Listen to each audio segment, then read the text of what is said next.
The USS Valiant drifted through empty space like a wounded animal. Its hull showed deep scars from recent battle, and several sections still glowed red-hot from enemy fire. Commander Jake Morrison stood on the bridge watching the stars through the cracked viewscreen.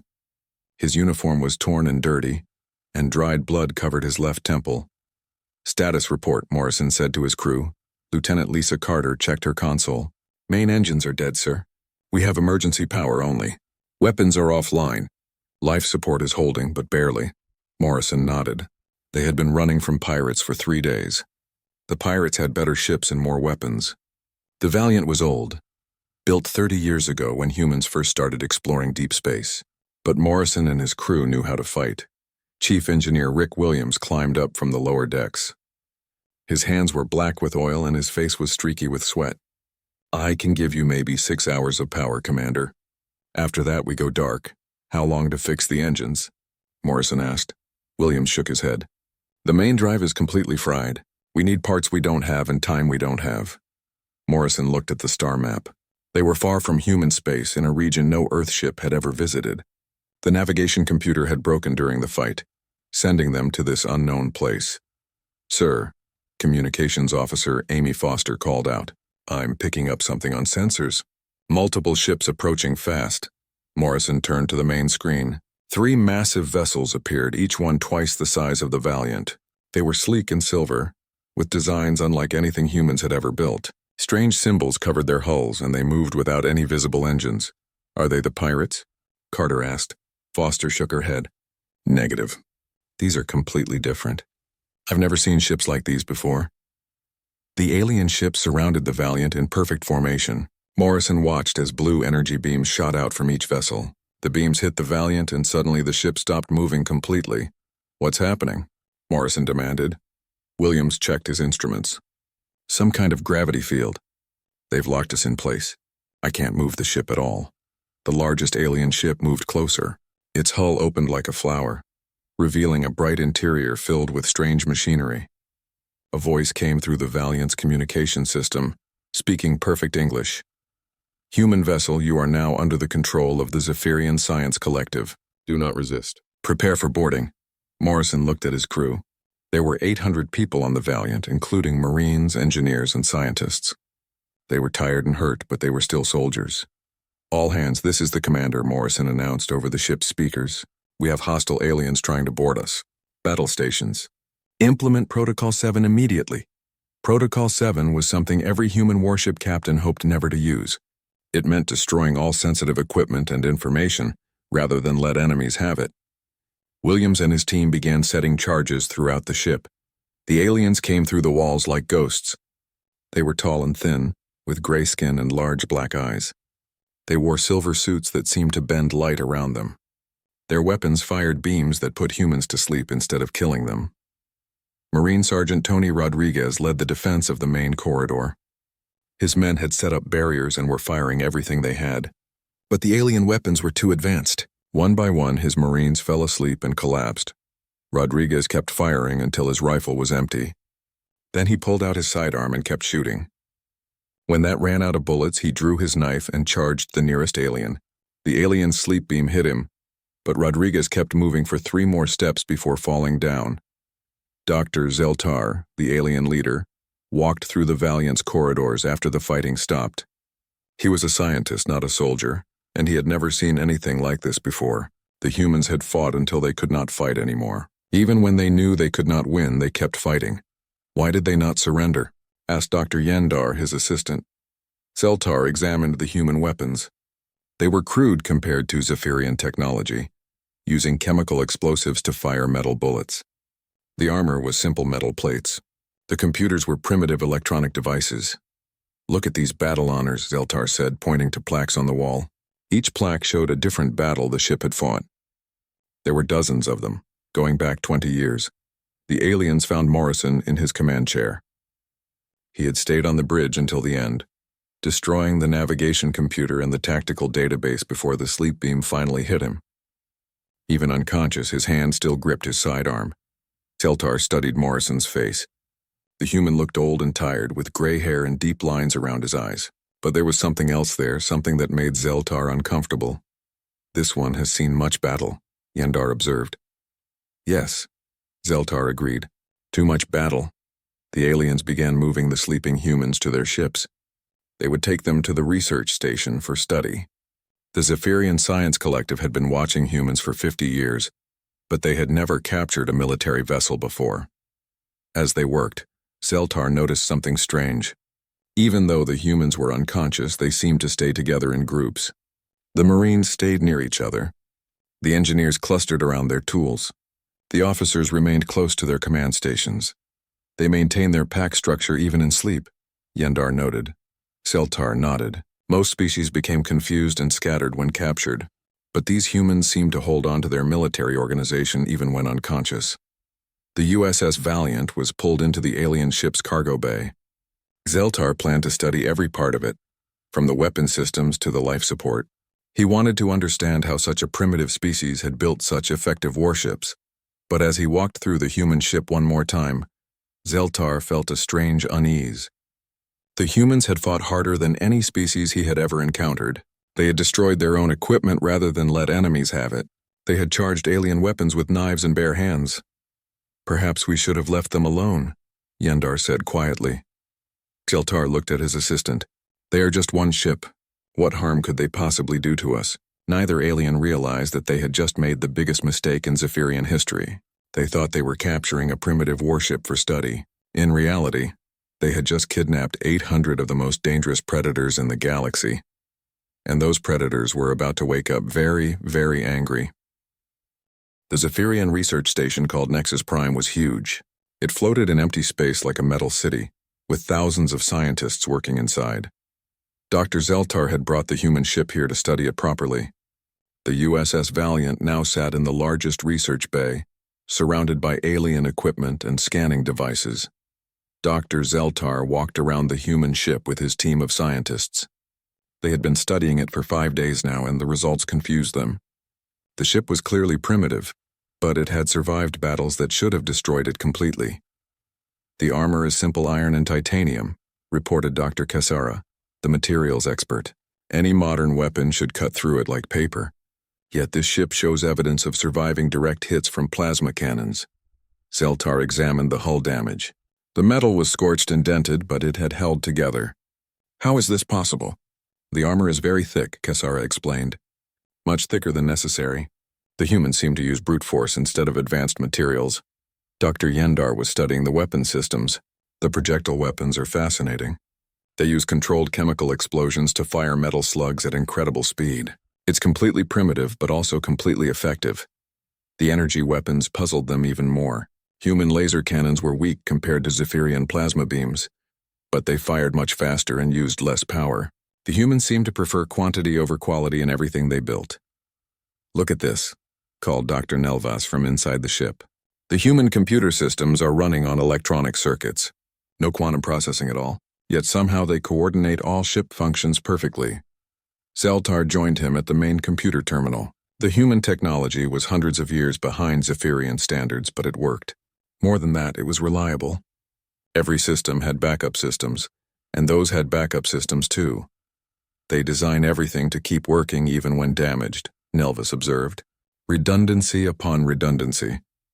While the scientists studied the ship, other teams were examining the humans themselves. The prisoners had been placed in comfortable cells and given good food and medical care. The Zephyrians wanted to study human behavior, not torture them. Dr. Morton was the station's expert on alien psychology. He had studied dozens of species, but the humans baffled him completely. Most captured aliens became depressed and cooperative. They accepted their situation and tried to make the best of it. The humans were different. They had immediately organized themselves into military units, even in prison. Commander Morrison had somehow established himself as the leader of all prisoners, despite being in a separate cell block. How are they communicating? Zeltar asked Morton. We don't know, Morton admitted. We monitor all their conversations, but they seem to pass information through methods we can't detect. They tap on walls, cough at specific times, and even coordinate their breathing patterns. Sergeant Rodriguez had been selected for detailed study because he was a Marine, trained for combat. The scientists expected him to be aggressive and violent. Instead, they found something much more disturbing. Rodriguez sat quietly in his cell doing exercises to stay in shape. When aliens came to question him, he was polite but gave no useful information. He told them his name, rank, and serial number, then refused to say anything else. "We could force him to talk," suggested Dr. Feldar, the interrogation specialist. Morton shook his head. "We tried pain stimulation. He shows no fear response. His heart rate doesn't even increase. It's like he has trained himself not to feel pain." They had tested Rodriguez's pain tolerance carefully. Electric shocks that would cripple most aliens barely made him flinch. When they increased the power, he simply stared at them and asked if they were finished yet. "What about threats?" Feldar asked. "We threatened to kill him. He asked if we wanted him to help dig his own grave." The psychological profiles made no sense. According to Zephyrian science, all intelligent life valued self-preservation above everything else. Yet these humans seemed to care more about their duty than their own lives. Chief Engineer Williams had been placed in a cell designed for technical specialists. The Zephyrians wanted to see how he would react to alien technology. They gave him access to basic tools and simple machines. Instead of trying to escape, Williams began taking everything apart to see how it worked. Within hours, he had figured out the basic principles of Zephyrian engineering. Then he started making improvements. "He modified our cell security system," reported the security chief. "Made it more efficient." Zeltar stared at the report. "He improved our technology?" "Yes, sir. The modifications are actually quite clever. He increased power efficiency by 15%. This made no sense. Williams was supposedly a primitive human engineer, yet he had improved advanced alien technology in a matter of hours. When questioned about it, Williams just shrugged and said he liked to fix things. Communications Officer Foster presented an even bigger puzzle. She had been given a cell with basic furniture and left alone to see how humans handled isolation. Instead of becoming depressed, she had started doing mathematics. Foster used pieces of torn cloth and scratches on the walls to create complex calculations.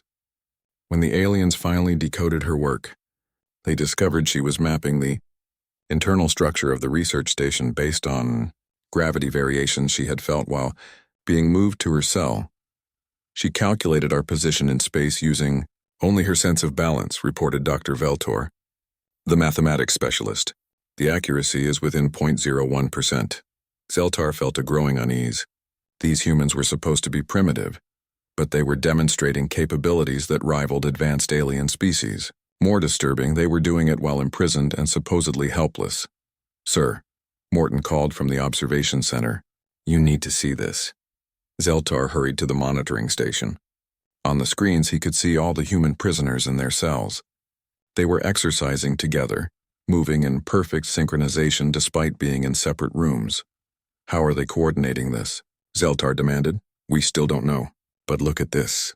Morton switched to a different view. "They're not just exercising. They're practicing combat movements. The humans were going through military drills using their bare hands to practice fighting techniques. They moved like they were holding weapons even though they had none. They practiced taking cover from imaginary enemy fire. They're maintaining their combat readiness," Zeltar realized. "Even in prison, they're preparing for battle." "There's more," Morton said grimly.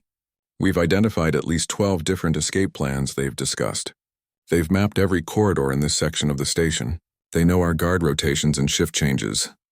Zeltar felt cold despite the warm air in the research station. How long have they been planning this? Since the day they arrived. Maybe since the moment they woke up.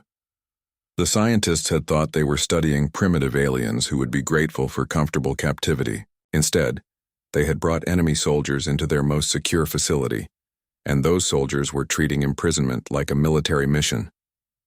"Dr. Zeltar," called another scientist from across the room, "the computer analysis of their ship's database is complete. You're going to want to see this immediately." Zeltar walked over to the data terminal, but he was already dreading what he would find. Every piece of evidence pointed to the same conclusion. They had seriously underestimated these humans. And if the humans were half as dangerous as they seemed, then Nexus Prime was in terrible danger. 3 weeks had passed since the humans arrived at Nexus Prime.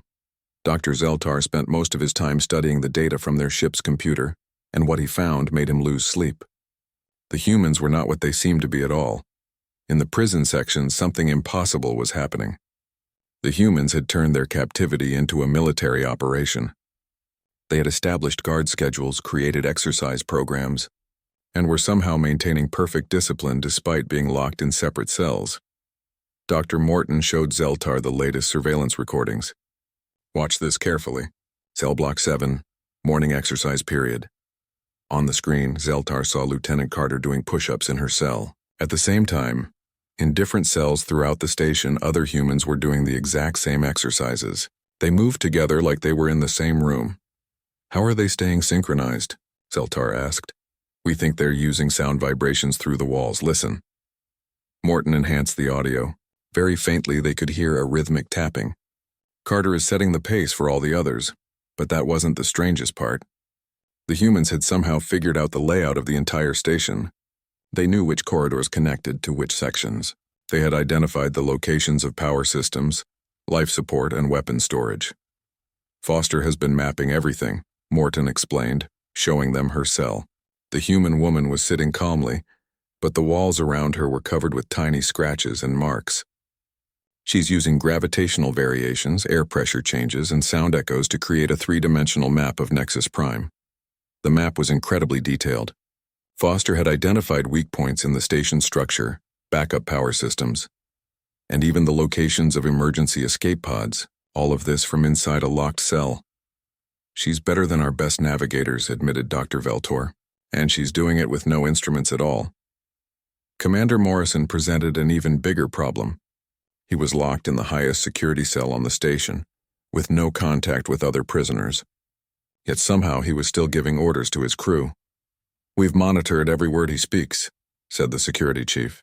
He talks about Earth weather, childhood memories, and old books. Nothing that sounds like military commands.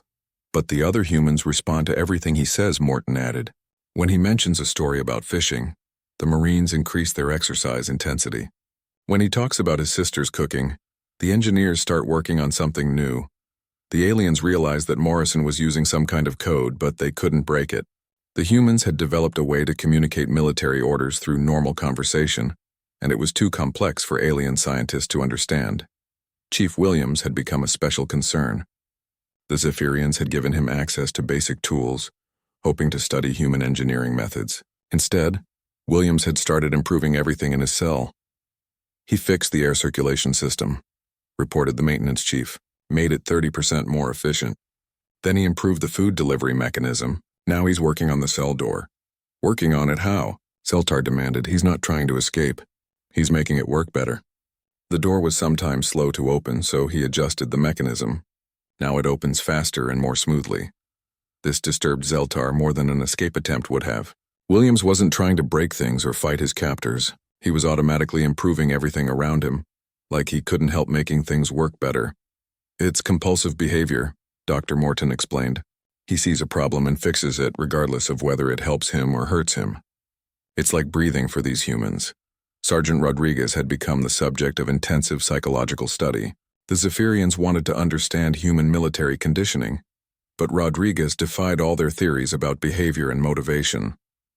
We've tested his response to various stimuli, Dr. Feldar reported. Pain, fear, anger, despair? Nothing affects his behavior. He maintains the same calm attitude regardless of circumstances. They had tried offering Rodriguez better food, comfortable furniture, entertainment, and even the promise of freedom. He politely thanked them but gave no information and showed no change in behavior. What does he want? Zeltar asked. To return to duty. Feldar said simply. That's all he's ever asked for. He wants to go back to his ship and resume his military service. We told him his ship is captured and his mission is over. His response was that his mission would be over when his commanding officer told him it was over, and not before. This level of dedication puzzled the aliens. In Zephyrian society, individuals worked for personal benefit and social advancement. The idea of absolute loyalty to an organization was almost incomprehensible. But the most disturbing discovery came from studying the human sleep patterns. Dr. Morton had been monitoring their rest cycles, expecting to find signs of stress and anxiety. Instead, he found something much more alarming. They're taking turns staying awake, he reported to Zeltar. Every night, some humans sleep while others remain alert. They've established a watch rotation. A watch rotation? For what? Security. They're maintaining guard duty even in prison. They're watching for threats, monitoring alien activity, and staying ready for action at all times.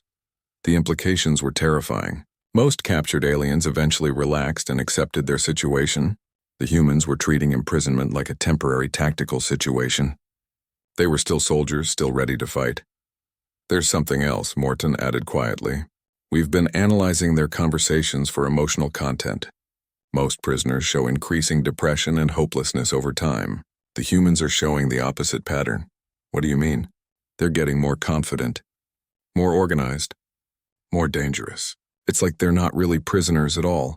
They're just soldiers temporarily stationed in an alien facility. Dr. Zeltar reviewed all the data again. Every piece of evidence pointed to the same conclusion. The humans were planning something. They had turned their prison cells into military quarters and were preparing for an operation of some kind. Should we increase security? Asked the station commander. Zeltar thought about it.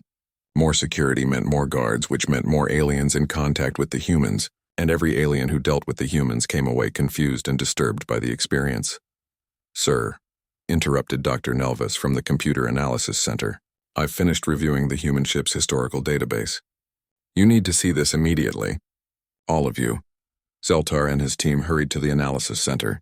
Nelvis looked pale and shaken as he brought up the data files on the main screen. I've been studying human military history, Nelvis said quietly. All of it. From their earliest recorded conflicts to the present day. The screen filled with information about human wars. Thousands of conflicts spanning thousands of years. Weapons that evolved from clubs and spears to nuclear bombs and energy weapons. Battles fought on land, sea, air, and space. They've been fighting continuously for their entire history. Nelvas continued. Not occasional wars like most species. Constant warfare. Generation after generation of soldiers, learning and improving and getting more dangerous. Zeltar stared at the data. This can't be accurate. It is. I've cross-referenced it with multiple sources. These humans have been perfecting the art of war for over 10,000 years. They've fought in every possible environment against every possible enemy. The room fell silent as the aliens absorbed this information. They had thought they were studying a primitive species. Instead, they had captured representatives of the most militarized civilization in known space.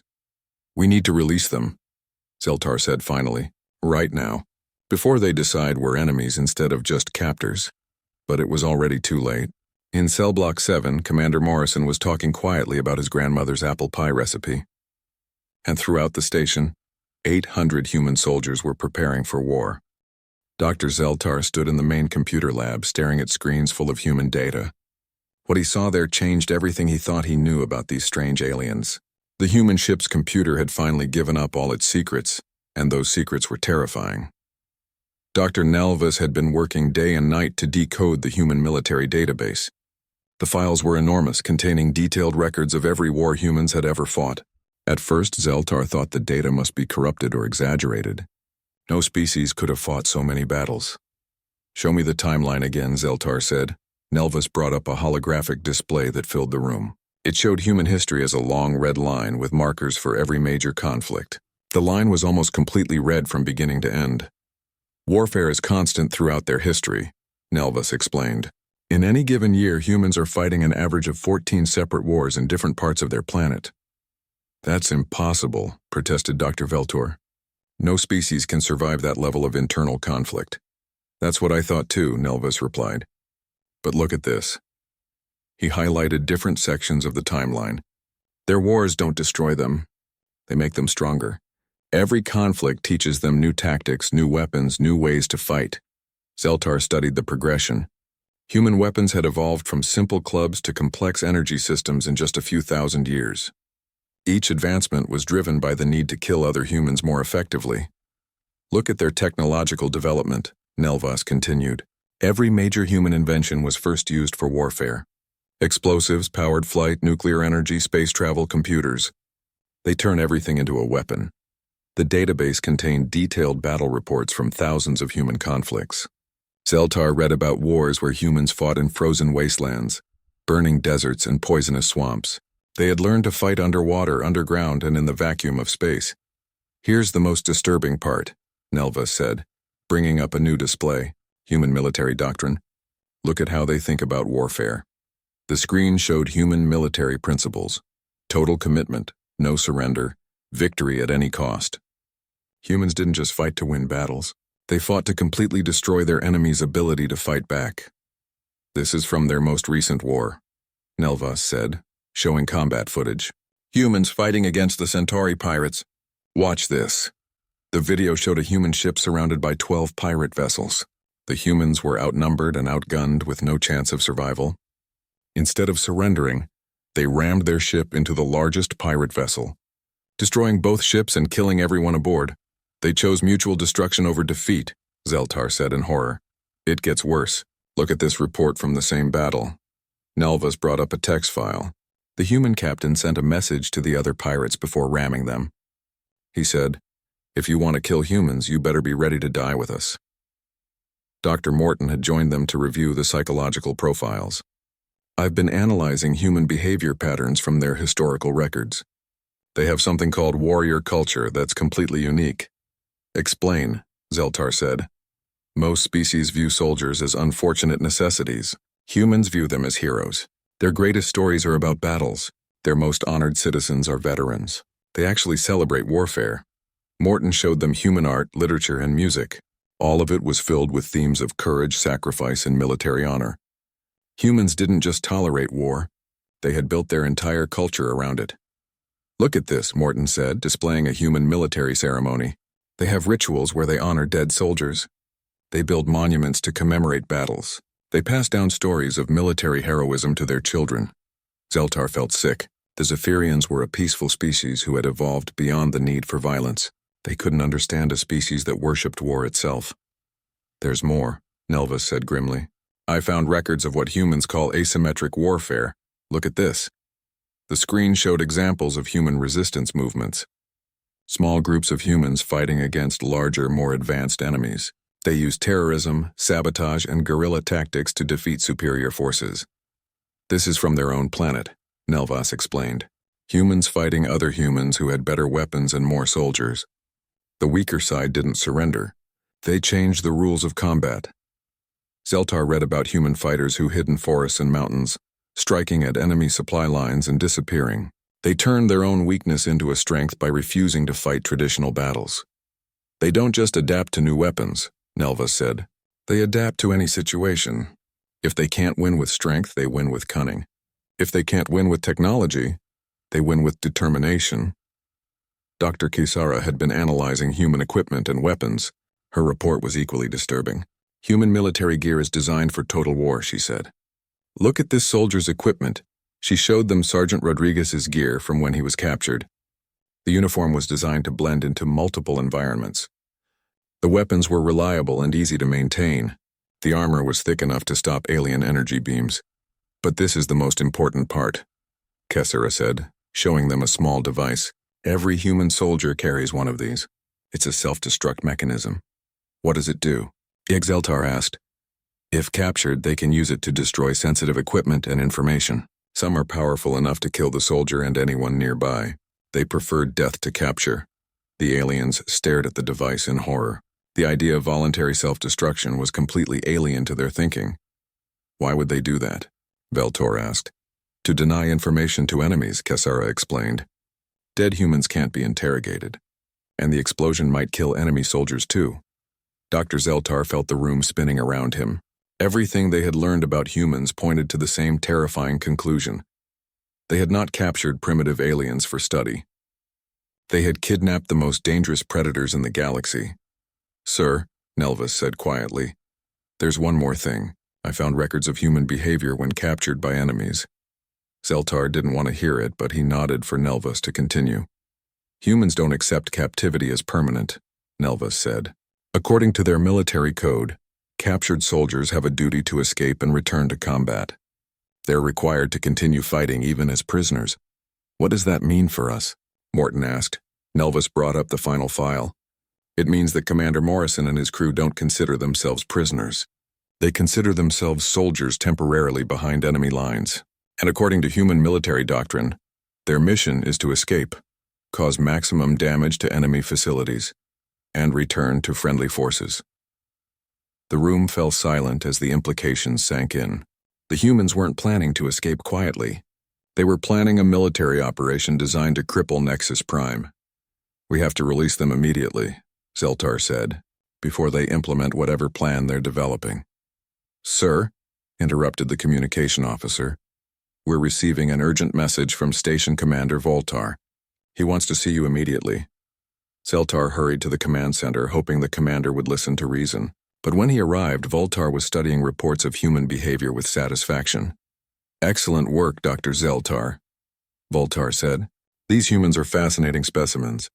I've decided to extend the study period indefinitely. We're going to learn everything about them." "Sir, that would be extremely dangerous," Zeltar protested. "These humans are not ordinary prisoners. They're trained soldiers planning some kind of attack." Voltar waved dismissively. "They're primitive aliens locked in secure cells. What possible threat could they pose to a station like Nexus Prime?" Zeltar tried to explain what they had learned, but Voltar wouldn't listen.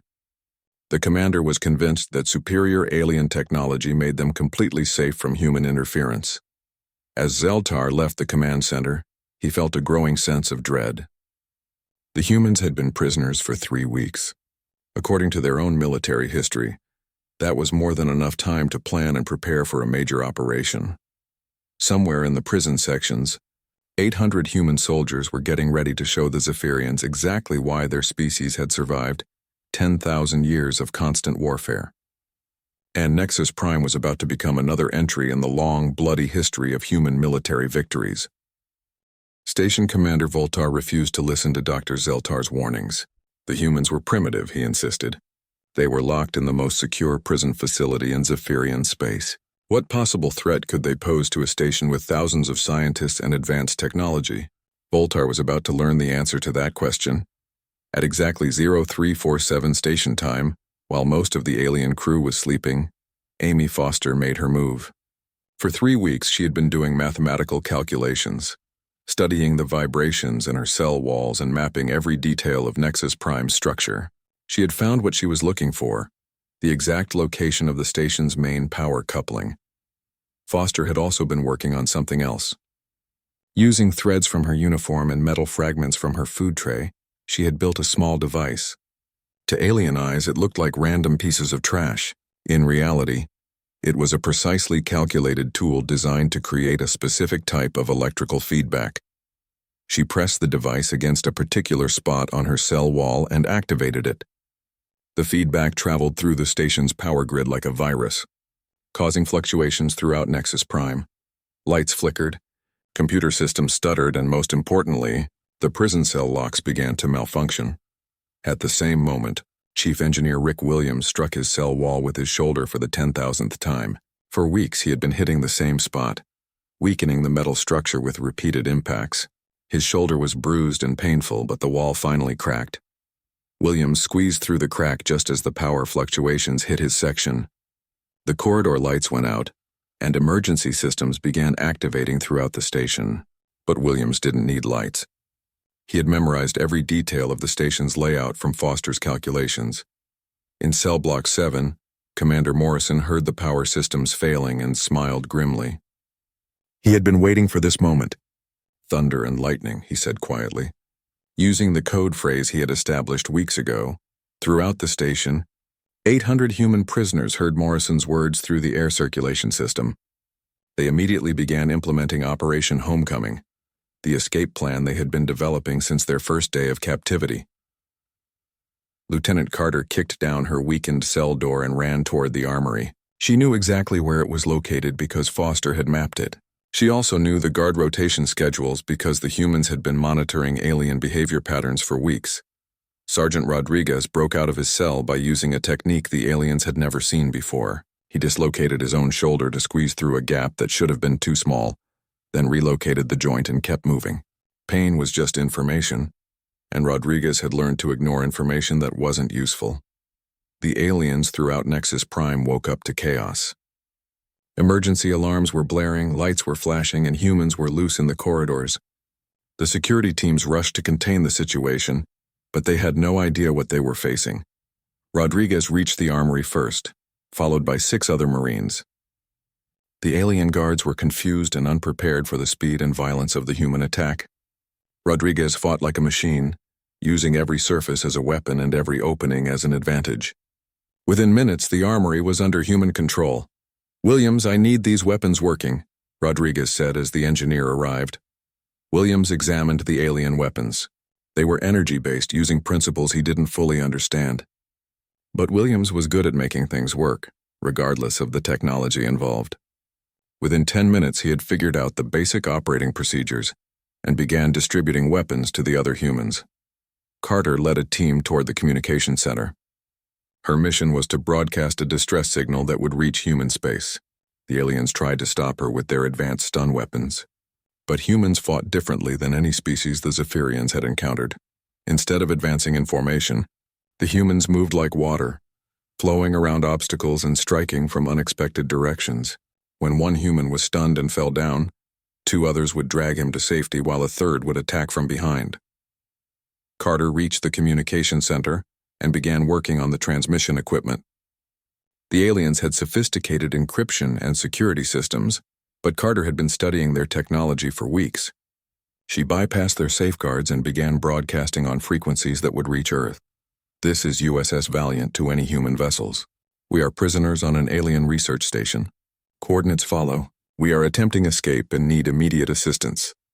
Meanwhile, Foster led a team of engineers and scientists toward the research bay where their ship was being held. She had calculated the exact route that would avoid most of the station's security systems. More importantly, she had figured out how to use the station's own technology against it. "Dr. Williams taught me something important," Foster told her team as they moved through the corridors. "Alien technology is more advanced than ours, but it's also more complicated. More things to break." She led them to a maintenance panel and began rewiring the station systems. The aliens had designed everything to work perfectly under normal conditions. But Foster was creating very abnormal conditions. Throughout Nexus Prime, systems began failing in cascade. Life support fluctuated, gravity generators sparked, and computer networks crashed. The aliens rushed to repair the damage, but every time they fixed one problem, Foster created 2 more. Dr. Zeltar found himself trapped in his own laboratory as the doors sealed shut due to system malfunctions. Through the windows, he could see humans moving through the corridors with alien weapons, working together like they had been planning this operation for months. "This is impossible," he said to himself. "They're primitive. They don't understand our technology." But as he watched, Zeltar realized the truth. The humans didn't need to understand alien technology. They just needed to break it. And humans were very, very good at breaking things. Commander Morrison reached the research bay where the USS Valiant was being held. The ship looked exactly as they had left it. But Morrison knew that Williams and his engineers had sabotaged all the critical systems before capture. Getting it operational again would take time they didn't have. "Sir," Foster called from a control panel, "I can override the bay doors and launch us into space, but the ship's engines are still dead." Morrison nodded. "Do it. We'll worry about propulsion later." Foster activated the bay door controls and the massive doors began opening. The USS Valiant, still drifting powerless, began moving toward the opening as Nexus Prime's artificial gravity pulled it along. Station Commander Voltar finally understood what was happening. The humans weren't just escaping. They were stealing back their ship and crippling his station in the process.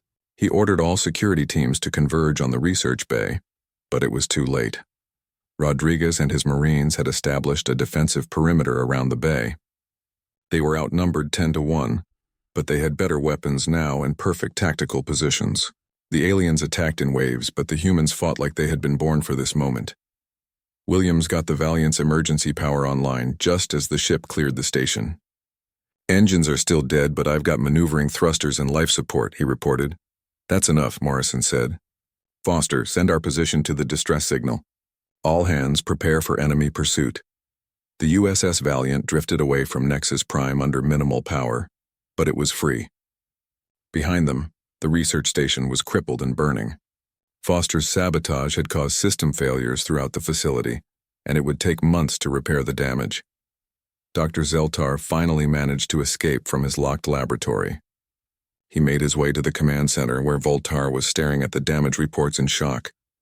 "How is this possible?" Voltar demanded. "They're primitive aliens with inferior technology." Zeltar looked at the tactical display showing the escaping human ship. "They're not primitive, Commander, we are." We built a perfect prison for a civilized species. But humans aren't civilized. They're warriors. On the main screen, they watched the USS Valiant disappearing into space. As it faded from view, they received one final transmission from Commander Morrison. To the Zephyrian Science Collective, Morrison's voice came through the speakers. Thank you for the educational experience. We learned a lot about your technology and capabilities. Unfortunately for you, we also taught you something about ours. Next time you want to study humans, try asking permission first. Morrison out. The transmission ended, leaving the aliens in stunned silence. They had captured what they thought was a primitive warship for scientific study. Instead, they had learned why humans had become the most feared military force in known space. Voltar looked around his damaged command center. Computer screens were dark, systems were sparking, and repair crews were working frantically to restore basic functions. The most advanced research station in Zephyrian space had been crippled by 800 humans, using nothing but determination and improvised weapons. "Sir," reported the communication officer, "we're receiving multiple transmissions from human space. It appears that a large human fleet is responding to the distress signal." Voltar felt his stomach drop. One human ship had done this much damage while escaping. What would an entire human fleet do if they arrived looking for a find?